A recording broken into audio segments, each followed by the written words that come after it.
You're listening to Excellence Above Talent, a podcast where we have the hard conversations about the lives of men and what leads us to achieve greatness and suffer defeat. Hear from other men's journeys as well, as we all learn and grow together to become inspirations to ourselves and those around us.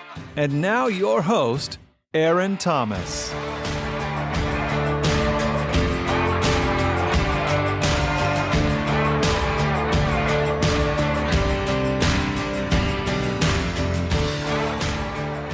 What's up, my beautiful people? Aaron Thomas with Excellence Above Talent. Didn't have a podcast last week. Needed to rest, calm down a little bit. There was a lot going on. School, end of year for school, end of year for coaching. So I had some people lined up that I will push out in the coming weeks. But I wanted to take some time to talk about the 3 quotes that have helped me and that are helping me right now in my life when it comes to the state of manhood. I am on this journey to be the best man I can possibly be. I don't know what that is. I don't know what that looks like. I can have these plans. I can have goals and ambitions, but whatever it is that God is calling me to, I want to be the best version of myself. I'm not in competition with anyone. I see people. I acknowledge people. I cheer people. I push people on. Because to me, I feel that as a man wants to see the people around him win. A good man wants to see another man win.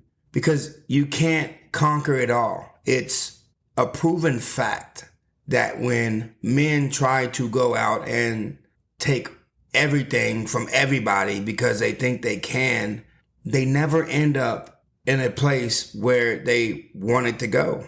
There's nothing but pain and trauma and debt that route, trying to beat everybody. And I'm in this season where I'm trying to figure out how to win while cheering others on who are winning the way I think I want to win. So there are 3 quotes that have been in my head and on my heart that I want to share with you guys, give you my takeaway and a call of action. I'm not doing this for fun. I'm doing this because I really want to help change lives. I really want to help inspire men and young men to be better, to be the best version of themselves, because why not? Why choose to walk around and be what everyone else wants you to be, knowing that there's greatness inside of you, pushing you and wanting to see the full potential of who you are, but you're too afraid of what a girl would think or what society thinks. And so you hide the awesomeness of the man that you are to give people a version that you think they want. As men, we have to stop doing that. I see it more often than not. And these 3 quotes, maybe one of them will help in that process. So, quote number 1, your ability to partner with others will largely determine your potential. This is true no matter how gifted you are. And I'm in a season where I have a mentor program in my head where I'm mentoring single parent moms, sons, and we're just having conversations that they need to have with men to kind of help push them past themselves. 6th grade to 12th grade, because I feel like at this time, a lot of young men are learning a lot of different things from a lot of different people.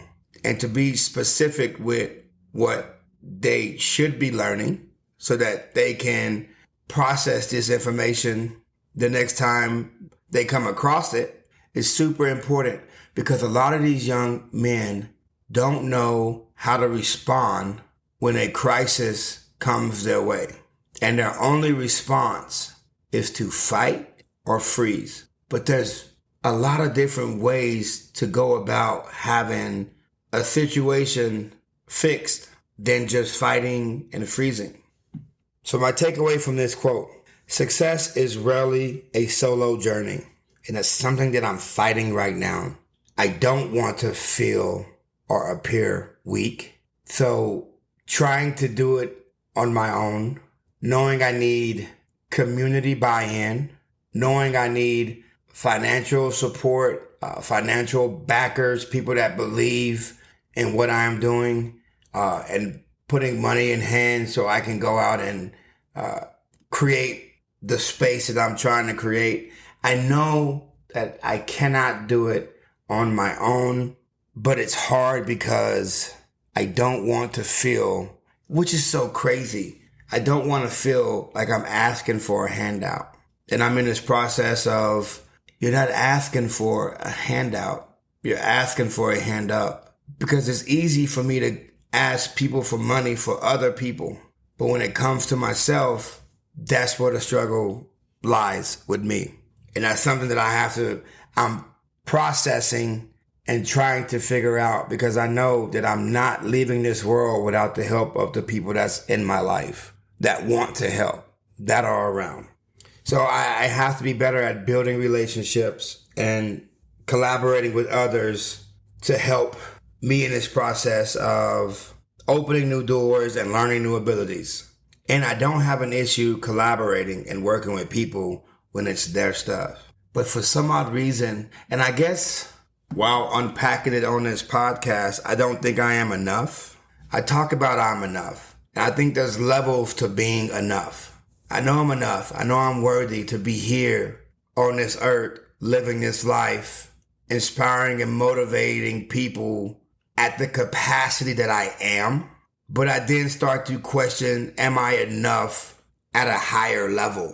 Am I enough having one-on-ones with young men and talking about life? Am I enough when I look back over my life and I see the man I was and I see the man I am now? What struggle is that? I'm not where I used to be, and I'm going somewhere, but I'm not where I think I should be. So I'm fighting this mindset of I'm enough up until this point. And that's simply not the case. So I know that it's important to have mentors.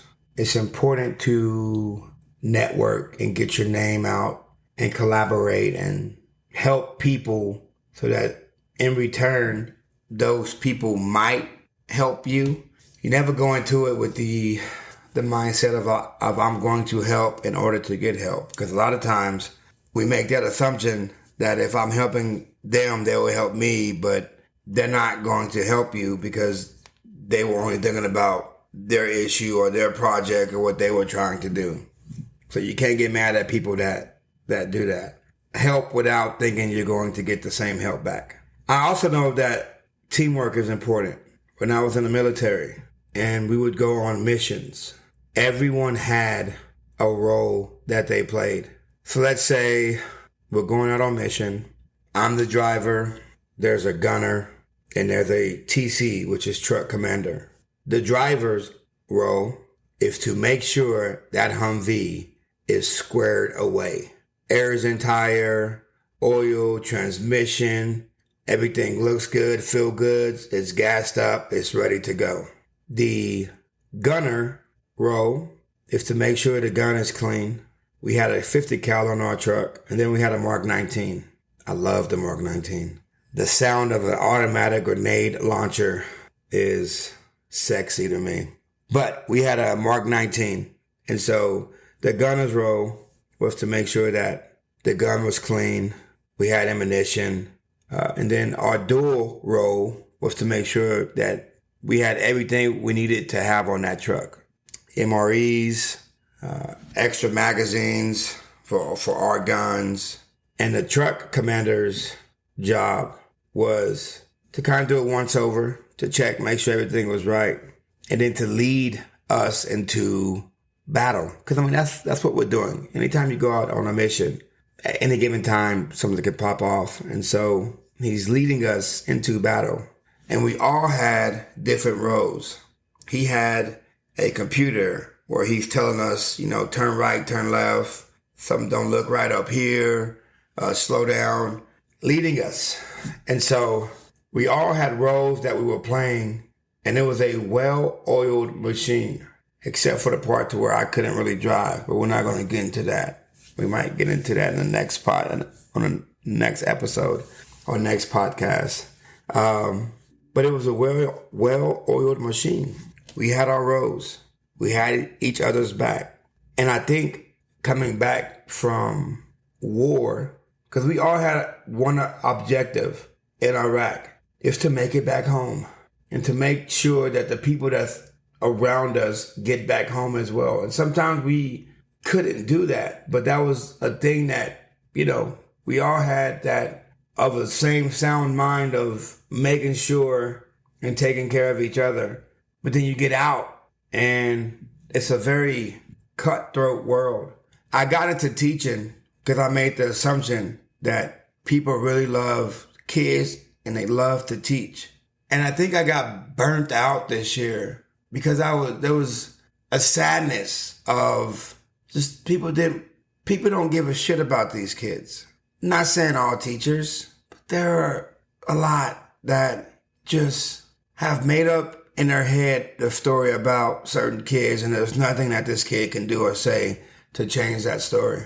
The teamwork, the collaboration, it just wasn't there for me as a new teacher. And I don't know if that is like a thing or if it's just at this school, but there was a lot of internal battles that I had within myself because communication just, or lack thereof, really put me in a negative headspace.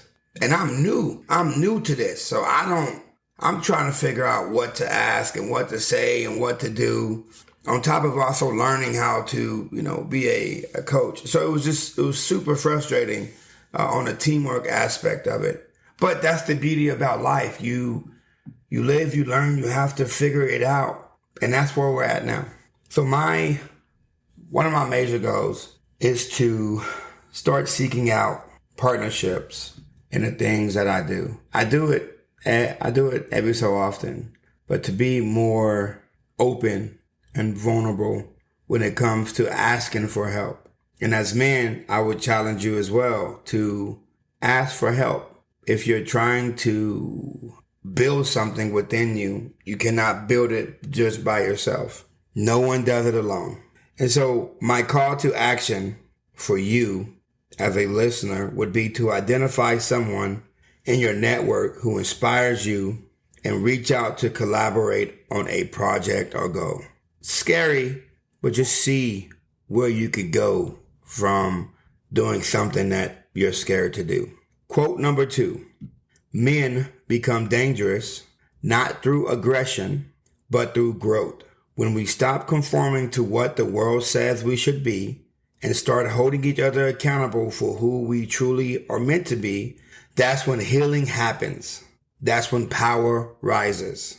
And my takeaway from this quote is that true strength lies in personal growth and accountability to oneself and to others. Embracing authenticity can lead to profound transformation.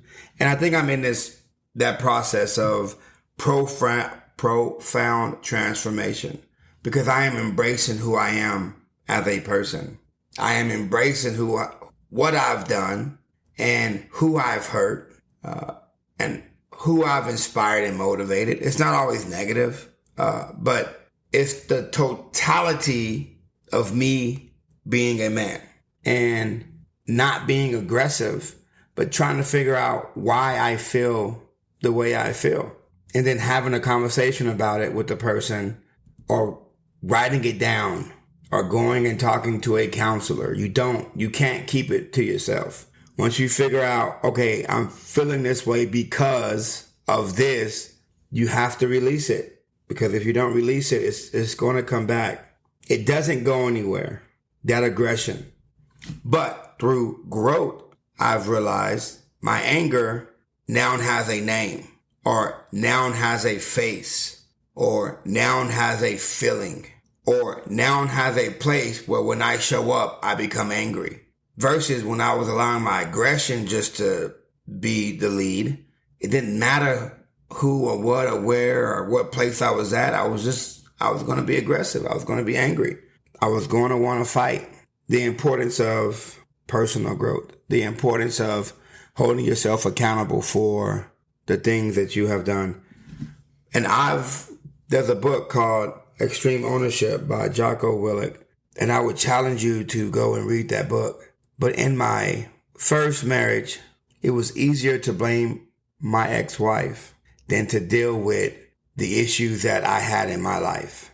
So let's say we had an argument and I'm blaming her for the argument. But if I'm taking extreme ownership and if I'm being truly accountable for my actions, I can pinpoint the time where the confrontation made a left turn. I can pinpoint what I said or what I did that warranted a response that then pissed me off to give a response that warranted another response that created this snowball effect of us now in this big ass argument that I created. But because I don't want to see myself as the one creating it, I will blame her because she's a nagging wife, or because she doesn't want to see me happy, or she's just frustrated with her life, or something that you can come up with to make her the bad guy and you the victim. I tell you right now, that is not a way to live, to own it. There's nothing better in this world, to me, I feel, is than to own who you are, what you've been, what you're becoming.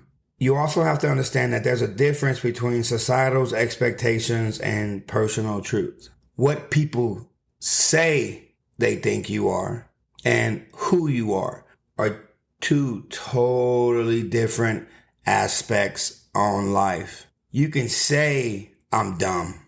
You can say I'm not enough because that's how you feel. If I don't feel dumb and if I feel enough, that is my truth. And I won't fall into the trap of feeling how you feel about me. Doesn't make any sense that I am in this process of being beat down by your negative assumptions of who you think I am.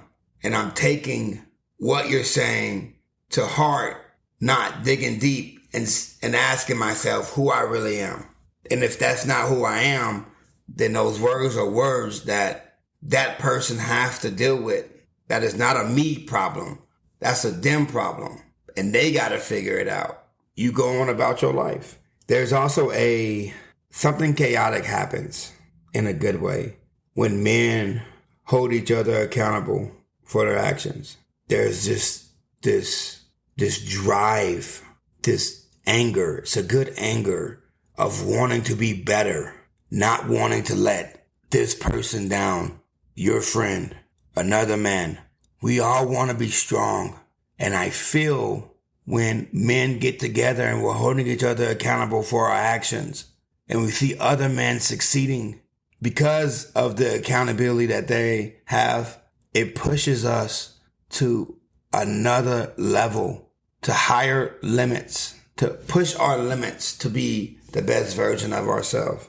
In order to become a dangerous man, you have to have male friendships that hold you accountable for your actions. In order to become a dangerous man, you have to understand the difference between your personal truth and society's expectations. And to become a dangerous man, you have to learn how to lift others up, because we're not getting anywhere trying to hold people down because we're afraid that if they're pushing themselves to be better, you have to then too.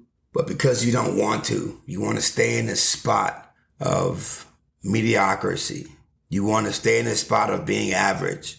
You hold other people down because you're afraid of what you have to do if you let this person thrive and be their best self.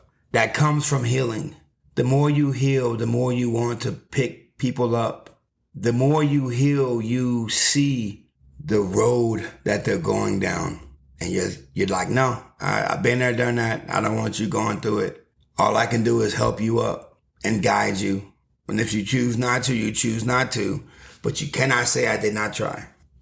The call of action is to start a conversation with a friend about personal growth and share your accountability goals with each other. And quote number 3, for years, this comes out of a book called The Knowledge of Wisdom.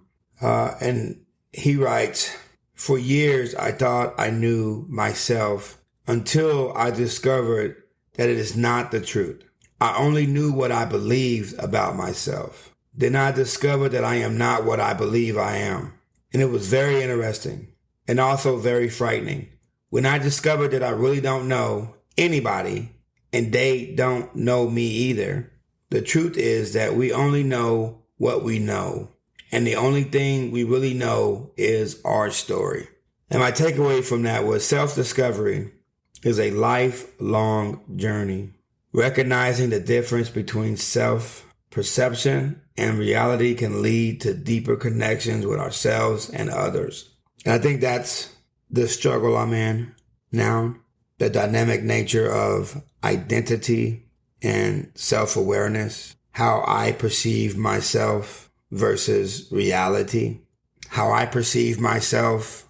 I am enough, but not enough to create something that could really be a game changer for a society that really needs men to step up for this next generation of young men. The reality is, it's needed, it's wanted, and someone has to do it. Pastor Cliff called me the other day and he confirmed what I was thinking. And then I talked to someone at the Midland Juvenile Detention Center, like the next day after Pastor Cliff. And there was another confirmation of these kids really need you. I just started school, getting my master's in business administration. So there's like a fear. Will I have enough time? I wouldn't say it's a fear. It's all the excuses I'm trying to make because I'm afraid of what could be when I already see what is. Sharing personal stories can help bridge the gap between who I am and who you are. If I can tell you a story that resonates with you, we didn't have a connection that can't be taken away. But it's only through discovering who I am as a man or as a person that I'm able to share personal stories to kind of help bridge this gap of who am I and who are you? Because we are only who we think we are because of the lives that we have lived. If I have lived a different life where both parents were in the household and I didn't have to struggle as much and I had things handed to me, that life would be different than this life. If I never went to the military, if I never got married the first time, that life would be different than this life. We are only living the lives that we're living or seeing the stories that we're living because it's the life that we have lived. And sometimes sharing personal stories can help bridge the gap between people who don't think they like each other or people who don't think they know enough about each other. And I've also realized that vulnerability fosters authentic relationships. Being able to break down why you did the things you did, to go in and have those deep conversations, creates a real connection with real people who are also on that path of looking at themselves in the mirror. Sometimes being vulnerable could be a backfire or can backfire on you when you're vulnerable to the wrong people, because they then take that information and go spread it and tell everybody about your information and what you're doing and how you're doing it. But then you know that wasn't an authentic relationship. So you get to learn from that. My call to action for quote number 3 is reflect on your own story and share it with someone you trust. Challenge yourself to understand more about your identity, who you are. Look at that man in the mirror. Face him every day. Challenge him every day. Make him better every day. You have to be intentional. Embrace your ideals. Your ideals are your ideals. No one can take them from you. And they say the richest person or the richest place on the earth is a grave, because people take their ideals with them to the grave, never to be seen or heard of again. Actively participate in your personal growth journey. Find things that make you better each and every day. Doesn't have to be every day for 20 hours, 20 minutes a day, 30 minutes a day. Find something that's going to make you think, that's going to make you push yourself to be better. Your stories and connections with others are a powerful tool for transformation. Your stories have power. You as a human connecting with other humans is powerful. And it can do some things that can transform and inspire the people around you, a community, a school. There's power in stories and connections. Don't be afraid to tell your story, because there is a man, a young man, a person needing to hear how you got up from something you created or from something you did not create, but you knew you couldn't stay there. If you hear the sound of my voice, you are powerful beyond measure.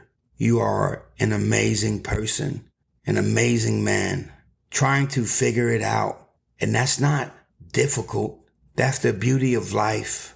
But you're not alone.